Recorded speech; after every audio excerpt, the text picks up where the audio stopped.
Fire. Left.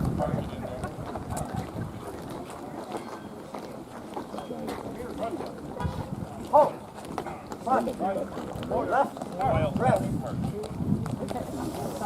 Front. Quarter. Park. Halt. Front. Left to rest. Eyes front. Order arms.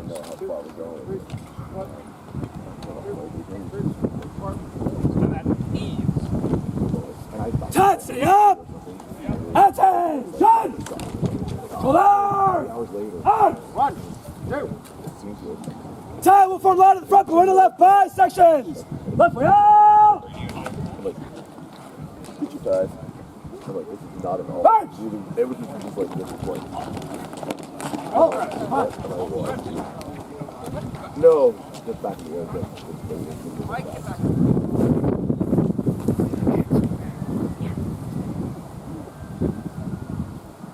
on the right! Yes! Friends, up and down.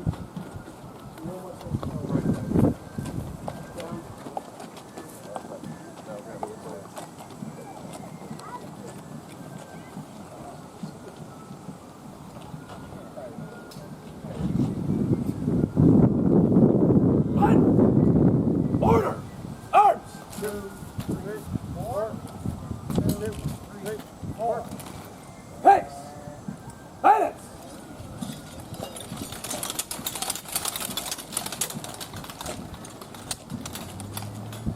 Shoulder!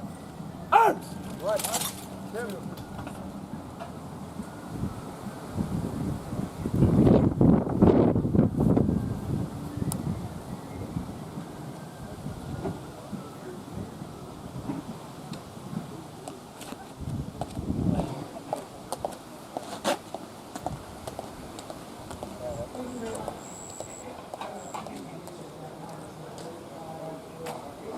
Battalion!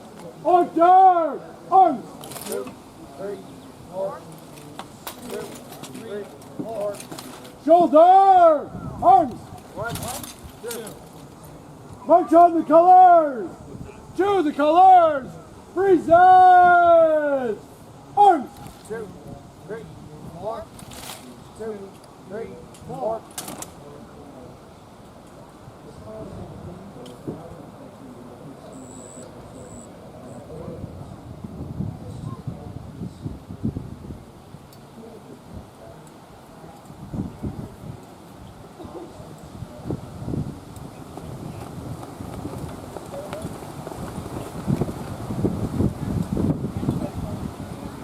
Shoulder! Arms! 2, 3, 4. Order! Arms! 2, 3, 4. 2, 3, 4. Unfix! Minutes!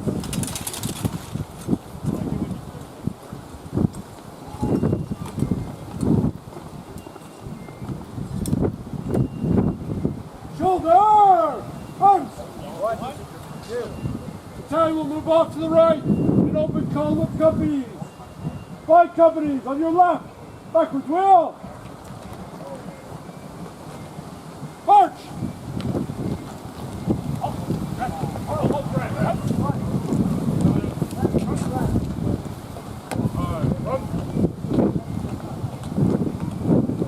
Battalion will advance! March!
Thank you very much. We hope that you have enjoyed this small sample of military music.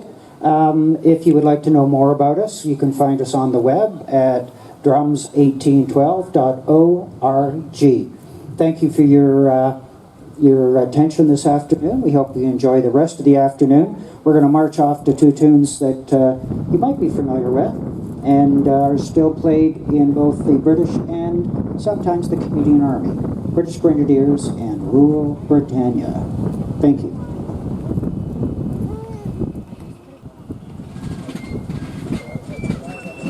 Ladies and gentlemen, I'm giving you a last round of applause for the drums, Crown Forces, under Drum Major Ross Flowers.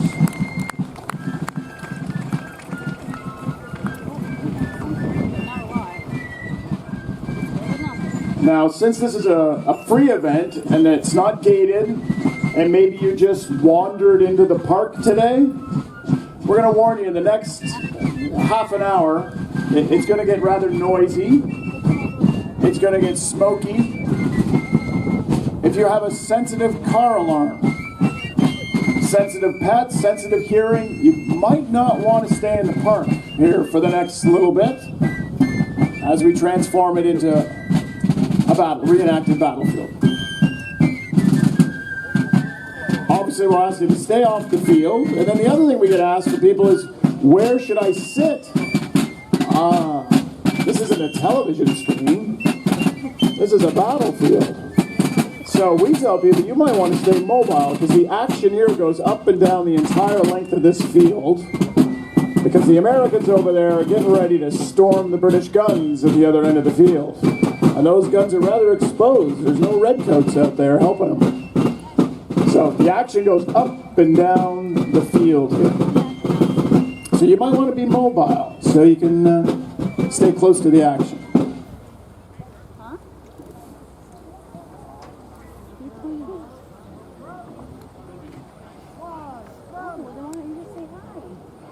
So, of course, the armies back then had team colors. You're going to see most of the American Army in blue, some gray. You're going to see the Brits in red, maybe a bit of green. And they did know back then what camouflage was. But camouflage wasn't always very practical. The weapons they had were very inaccurate. Muskets may be accurate out to 75 yards or meters. It can still hurt you badly at a couple hundred yards. But if you got hit by an aim shot, it was just bad luck.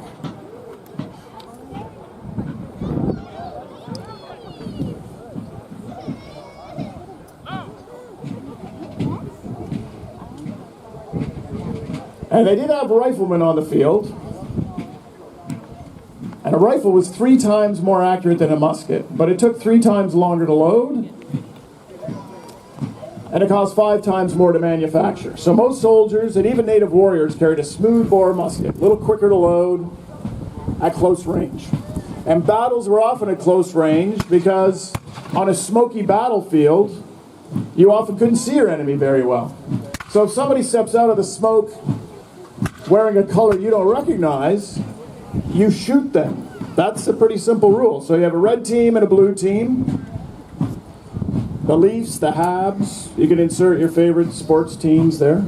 But they're not shooting hockey pucks at each other. And even the fastest musketeer can maybe fire 4 rounds a minute. So they're not machine guns. And if you wanted to fire your musket that quick, you had to stand up. You could fire these things laying down or kneeling, but you could only fire 1 or 2 shots a minute. To win a firefight back then, you had to stand and pump out more lead than the other team. And yes, they knew standing up was not a good idea. So you had the problem of the smoke and the confusion of battle. And you'll notice the flags the Americans are carrying, so that your regimental colors were very important. They were the center of your regiment. And the practical side was it was a rallying point for your regiment.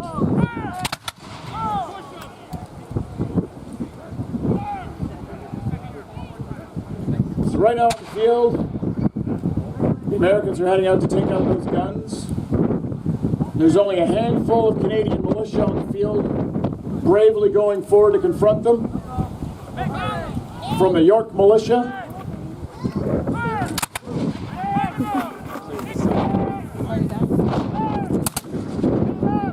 And of course, those noisy, nasty guns out there, field guns of the day, were sort of like machine guns, but instead of the bullets coming out one at a time really fast, they just came out all at once. So on most battlefields, you'd fire something the British Army called case shot, and the US Army called canister. I think canister explains it better. Picture, I don't know, an apple juice can, or a big soup can. And you had heavy canister and light canister. Heavy canister would be loaded up with iron golf balls. And you could fire those out to like 4 lengths of a football field, almost 400 meters out of a field gun. And then when the enemy got about 200 meters away, or the length of 2 football fields, you'd go to light case, which was the same kind of can, but filled with dozens and dozens of iron musket balls. Now, our gunners, they make sure they clean out their cannons between shots really well before they reload them, but in battle back then, you might skip some of the safety steps, and you could fire a field gun very fast, almost as fast as a musket soldier could fire their musket. But you're unleashing a lot more long-range iron at your enemy. So it's the artillery that actually inflicted a lot of casualties on battlefields back then. And there was cavalry back then, not a lot in the War of 1812, because North America was full of 2 things, trees and water. Very crummy road, so horses were around, mainly used for communications and reconnaissance. Of course, both sides also had native allies, but the vast majority of native warriors who fought in the War of 1812 fought alongside the British and the Canadians. You're in Canada today because of their contributions. In some battles, they were the only force defending Upper Canada. So they were excellent at reconnaissance. Both sides admitted they were the best marksmen, and they could let out war cries that sent a chill down everybody's spine.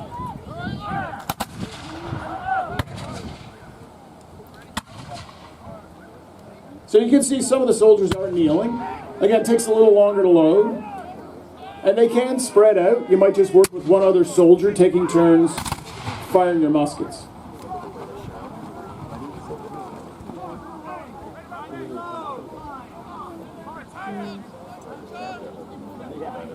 And just as you saw the Corps of Drums, this group of American troops has one drummer in a red coat, which might seem like a bad idea. Doesn't the enemy wear red? But you often wore reversed colors. So if your cuffs and collars were red, and your blue coat, then your drummers wore red. Well, it looks like some of the Americans have charged into the gun line. Some of the British gunners are running. And that's what happened on September 17th, 1814. The Americans snuck out under the cover of darkness, stormed and captured 2 of the 3 British siege batteries. But then when they were trying to get to the 3rd one, that's when the British and Canadians counterattacked and pushed them back into the fort. Both sides lost over 500 soldiers in that battle on September 17th, which actually makes it one of the nastiest battles in all of the War of 1812. And all we call it is the American Sortie, which means to exit. They exited the fort to attack their red-coated and green-jacketed enemies. Now the musicians had not only the role of communications. You can't yell to 1,000 guys. So whatever you want your soldiers to do, you tell your drummers, and they play a drum beat, and the soldiers would know how to respond to whatever the drum beat. Even your daily routine, when you got up, when you had dinner, there was a drum beat for it. So you literally lived by that kind of communications. But the drummers would also pull the wounded out of battle.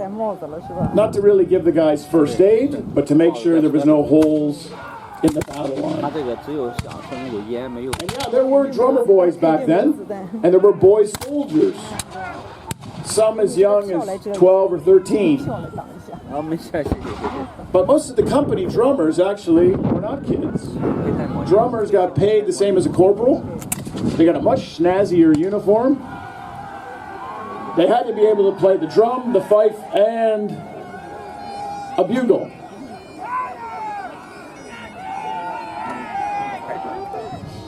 Now we see British colors on the field. Some redcoats are coming out, and there's some native warriors and militia helping to counterattack. So they may not have got the third battery guns, but they did smash the first two. And the Americans were successful enough that the British commander, a guy born and raised in Canada, General Drummond, he decided to break the siege of Fort Erie a couple days later.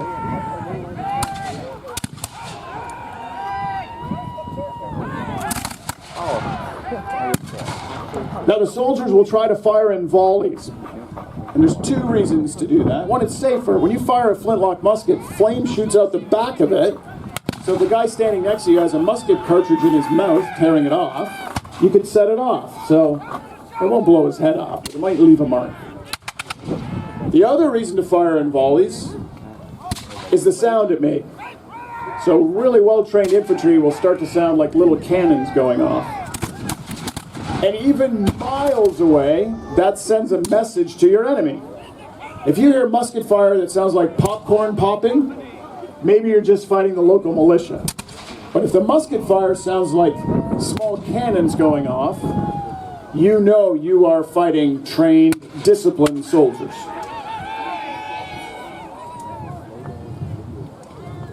So for safety and psychological reasons, you fired in volleys. And you stay close together, because the other problem with a flintlock musket, that even on a nice day like today, even though it's windy, or if it's raining or you splash through a river, your musket won't work. So even on a nice day, it had a 20% misfire rate. So if your musket doesn't go off, hopefully 4 guys standing around you, their musket does go off.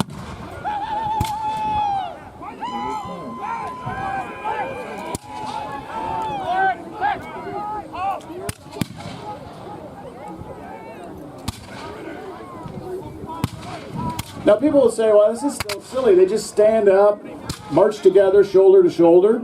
Well, in World War I, we put soldiers in trenches, shoulder to shoulder, and somebody would blow a whistle, and you'd climb out of the trench, and you would walk across the battlefield.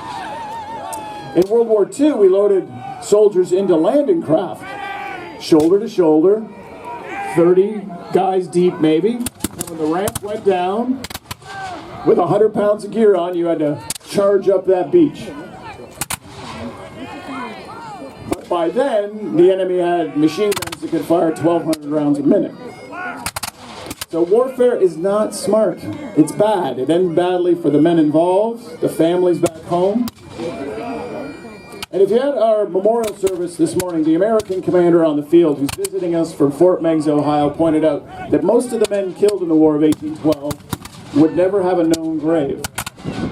So their families in the United States, other parts of Canada, back in Britain, they would never really have that kind of closure to know what happened to their son.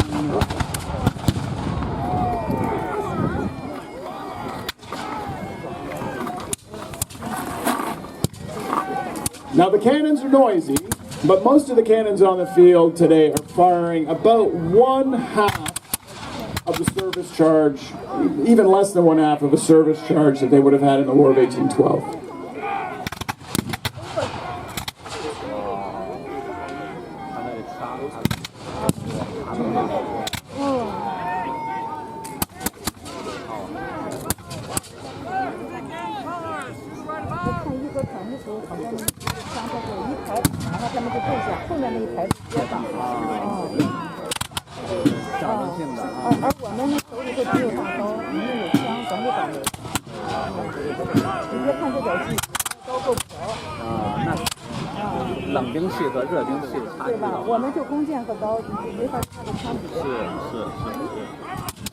So the cannons and muskets are loud, but they would have been even louder back then.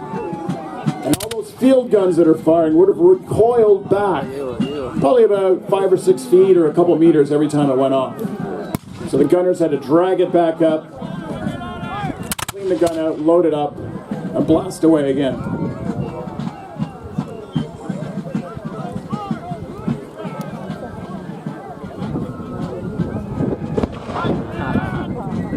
So the soldiers have colorful uniforms, hopefully to avoid friendly fire. But here are two armies that primarily speak the same language. So in smoke and darkness, there was a lot of confusion. And the drill manuals of both armies were almost exactly the same. So yeah, we had battles where British troops would respond to American officers and vice versa.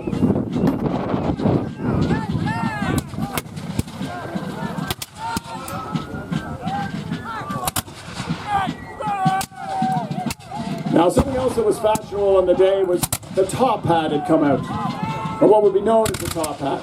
So everybody asked, why do they have these big, tall hats? Well, it did make them look a little bit taller, but it was simply fashion. And the Army in any era loves dumb hats. Ask anyone in the Canadian Army or the U.S. Army who's had to wear a beret. What a dumb hat. Doesn't have a peak on it, so your face gets sunburnt. It's made of wool, just enough wool so your head will freeze in the winter and sweat in the summer. So, got to be careful we make fun of the hats they wore back then.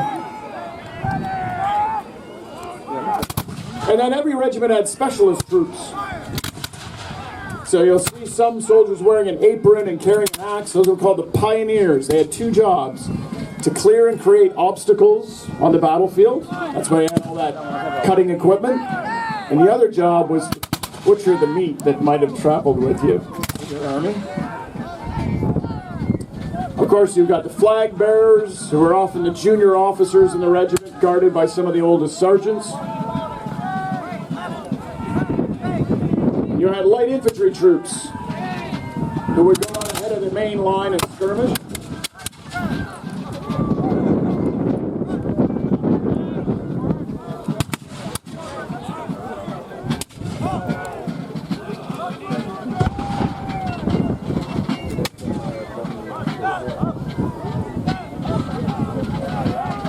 And if you were hit, the projectile flying across the field is quite nasty. So the British muskets are 75 caliber. That means the ball coming out is almost 3/4 of an inch across. And when it hits you, it pancakes out to about 1.5 inches. So they did cause terrible wounds that even modern surgeons would struggle with. They hadn't discovered anesthetic of any kind, so maybe rum or whiskey they'd give you. And if you're hitting a limb, you'd have to cut that limb off. And after that, you had about a 50-50 chance of survival. So why would these guys volunteer? Both armies were mainly made up of volunteers. Well, they offered them enlistment bounties, beer, whiskey, and rum. Most importantly, when you left the military, you often got a land grant. So most of the redcoats who stayed in Canada and left the army would get 100 acres of land here in Canada, a tradition that continued up until 1918.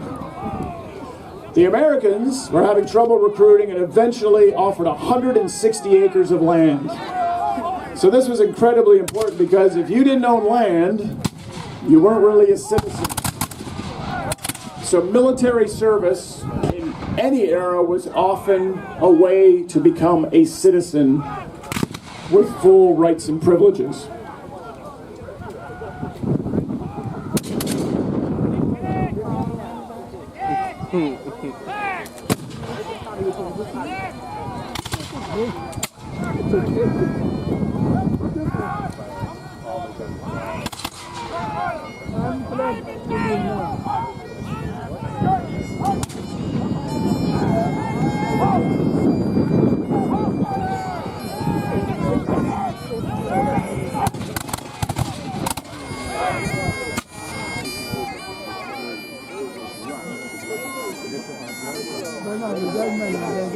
So there's a bagpiper on the field, not there to signal anything other than to hopefully encourage the troops. Some people argue that the sound of bagpipes sort of frightened the French army sometimes. Napoleon at the time said the Scottish troops in the kilts were those terrible ladies.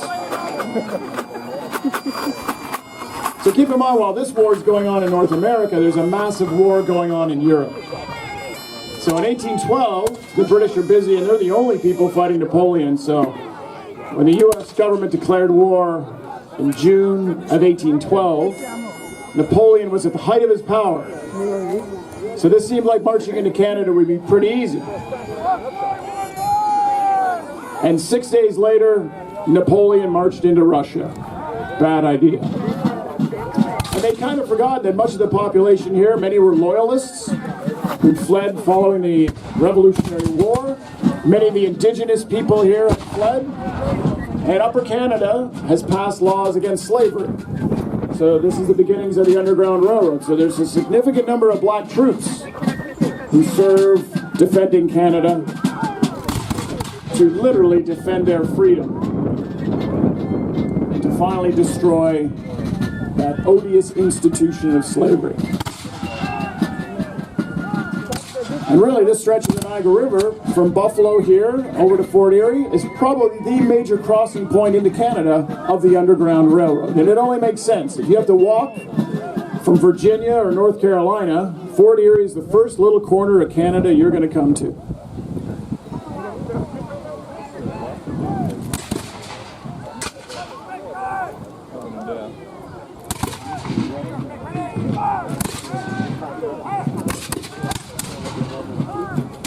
So the American line is really getting shot up, and the British are using platoon volleys, so they go down the line. So while one platoon is loading, another one's firing. And you rely on your militia troops and your native allies to be your marksmen.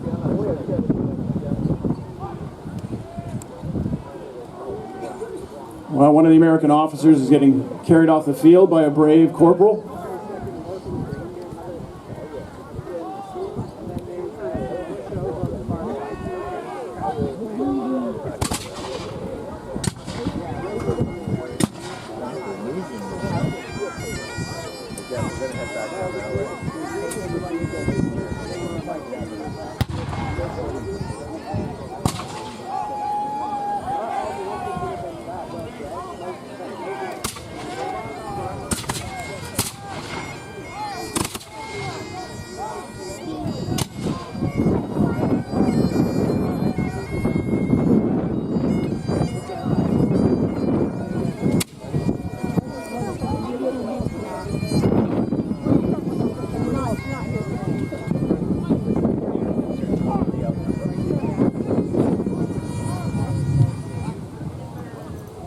Well, it would appear the American commander is prepared to parley with the British commander.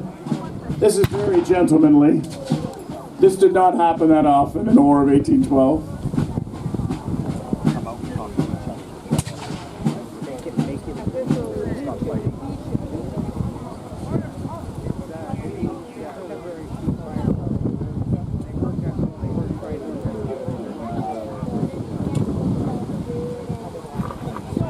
So when this fighting died down in September of 1814, there was more fighting on the Niagara Peninsula. An even bigger American army landed and fought one last battle on the Niagara Peninsula at Cook's Mills, just outside of Welland, Ontario, in October. But by November, the weather's getting cold, news had arrived, Washington, D.C. had been burned down, Baltimore was under attack. So on November the 5th, 1814, the American troops filled up parts of the old fort here with gunpowder, and on the last boat to leave, a young American officer took a haul on a cigar and dropped it in the quick match, and they started rowing really fast for Buffalo, and they said Fort Erie blew up and it looked like the 4th of July. Now, we had a little trouble with Fenians and some rebellions, but since that time, Canadians and Americans have been pretty good friends. On Christmas Eve, 1814, they signed a peace treaty called the Treaty of Ghent. So, except for, Stanley Cup playoffs or a World Series, or maybe an Olympic playoff game, we haven't had serious battles ever since.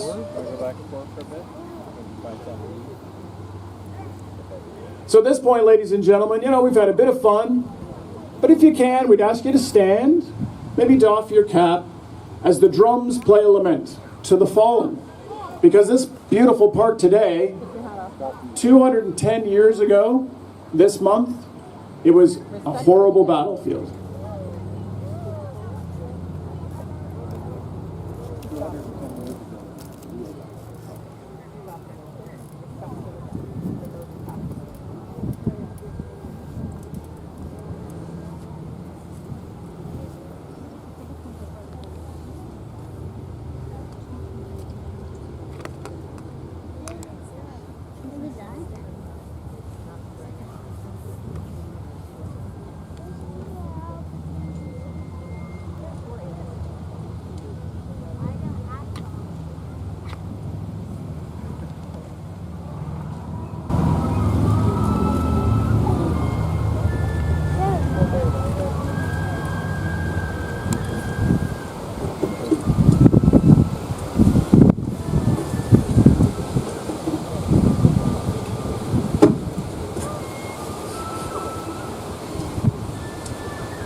Ladies and gentlemen, can we have a big Fort Erie round of applause for our great volunteers who come from all over North America to bring history to life at Fort Erie National Historic Site. So we'll remind you to please stay off the field. We still have some security things to take care of. And also we have a little final thing that the reenactors do together to end the weekend. So we'll ask you not to go on the battlefield. But you're welcome to wander through the camps. The fort's still open. There's going to be a big artillery display in there later on. You can buy a ticket and tour. And you know, again, this is brought to you without a single penny of tax dollars. This is all a self-funded event, but you can defray some of the costs by putting a dollar or two, maybe $5, a toonie, a loony. You can find some young people with buckets going up and down the line, and you can support the fort. So there's more events also here at Fort Erie. Come this fall, we have very popular Halloween tours. So we hope you can come back and visit the fort in any season. So again, ladies, on behalf of the Niagara Parks Commission and the staff and all the volunteers here at Old Fort Erie, thank you, merci, Nyawe Makwich. I lost my sweater.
Battalion! Halt! They will move from the line. Remember to the left. Five companies. Five companies. Left real.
March. Up.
Come on. Good.